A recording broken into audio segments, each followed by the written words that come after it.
everyone. Happy Monday, and welcome to Winners and Losers of the Chicago Sports Weekend right here on Sports Talk Chicago. I'm Joey Christopoulos. Follow me at Joey Sports Guy. Let's kick it off right away with a loser of the week. Loser of the weekend, me. That's right, me. If you remember last week, heading into Friday's weekend, I actually said that the Chicago Cubs had a turning point series against the New York Mets, and they had to take 2 or 3 or possibly sweep. But there is a path for the Cubs to get back into this now. I truly do believe that. If they fall back on their face, they lose 2 or 3, call me wrong, call me, the foolish optimist that I am. But I have seen over the last couple of days a team turning the corner. It's very hot here in Chicago right now. The wind will be blowing out this weekend.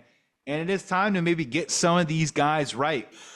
What am I doing? What am I thinking with this team where I keep thinking that this is going to turn around? It hasn't turned around.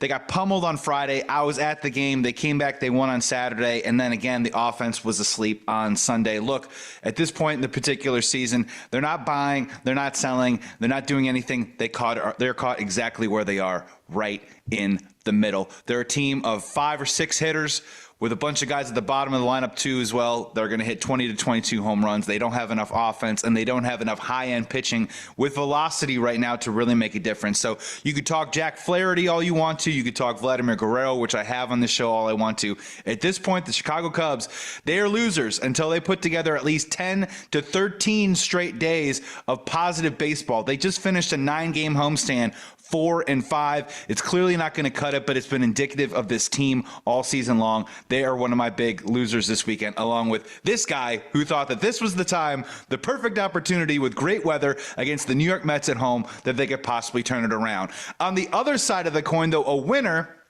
Ryne Sandberg, gets a statue outside of Wrigley. It was a fantastic event, great ceremony. Bob Costas was there. To the Chicago Cubs' credit that I just dragged, they all came out, they watched the ceremony. And look, Ryne Sandberg is special to me because this is one of the players of my youth. Him and Andre Dawson were 1A, 1B from my favorite baseball players growing up in the 80s and the 90s. And one of the most interesting things about Ryne Sandberg is that the dude pulled a Michael Jordan at one point.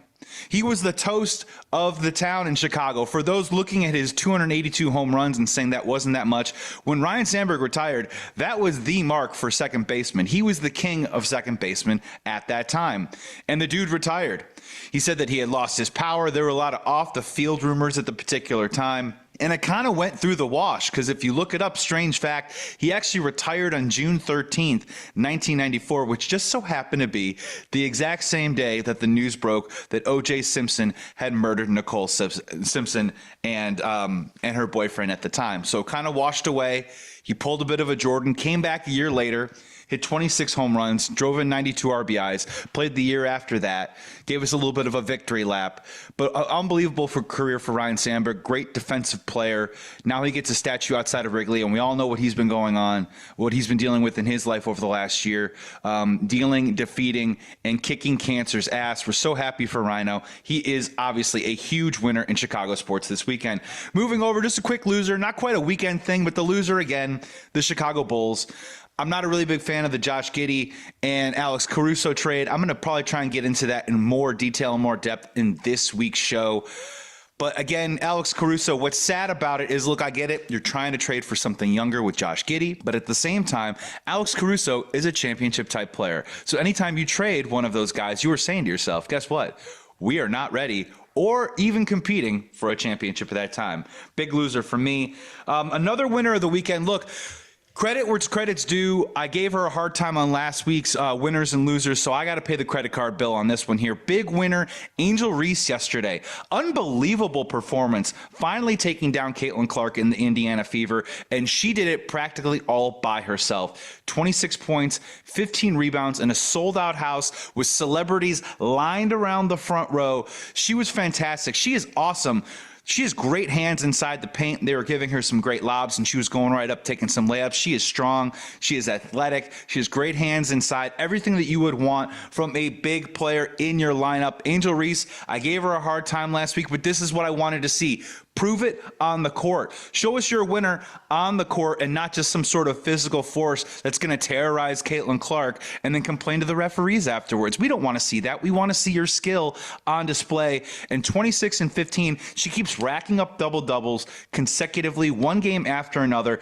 26 and 15 was one of the higher numbers that you're going to see in the WNBA in a long time. And that's the type of stuff that builds a star, not necessarily some of the controversial BS that we've seen them get involved with in the last couple of weeks. So I got to give it to her. Huge credit. Winner, Angel Reese.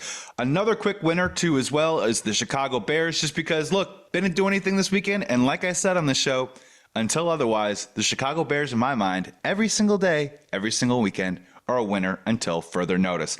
And then finally, my last loser of the week. Who could it be? Other than the Chicago White Sox. The Chicago White Sox, a team that promised us in the offseason that they were going to be raising the IQ of the team, they were going to be preaching fundamentals, and then they lose a ball game on Friday because Paul DeYoung forgets how many outs there are in the ninth inning, and he gets doubled up off of first base to end a game. On 1-2. Set up there again. Benintendi gives it a ride for center field. Matt Vierling makes the catch. Oh, they thought it was thought there were 2 out. This is going to be a double play. Oh, my goodness. What a way to end the game. The Tigers win, and the White Sox have yet another play that typifies their season. You can't make this stuff up. The culture is poison. Pedro Grifol, another article came out this weekend that the White Sox are internally looking at Skip Schumacher, the current manager of the Miami Marlins, to possibly replace Pedro Grifol next year. The dude's days are numbered. Can we just put the guy out of his misery already? I mean, I get it. You don't want to eat the money, but it's only $1 million.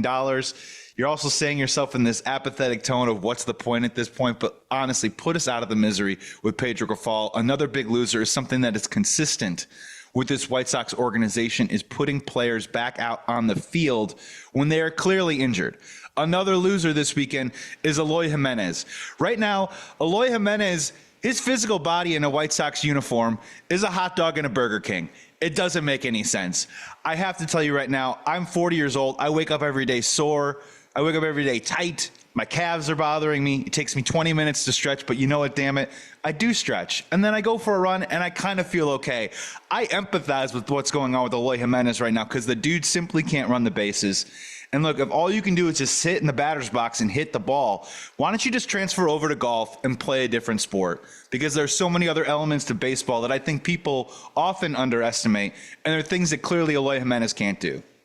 Dude is not healthy. The team is up the track. Why are you rushing this guy back until he is 110, 150, whatever cliched percentage that you want? But anything less than 100, it is a disservice to him, and it is another embarrassment for the White Sox in a long line of embarrassments this season. Those are my winners and losers of the Chicago Sports Weekend. Make sure you turn in a little bit later this week. We got a great episode with a very special guest coming up. I'm Joey Christopoulos. Follow me at Joey Sports Guy. Follow us at Sports Talk Chicago. Comment and question below, like and subscribe, and have a great week.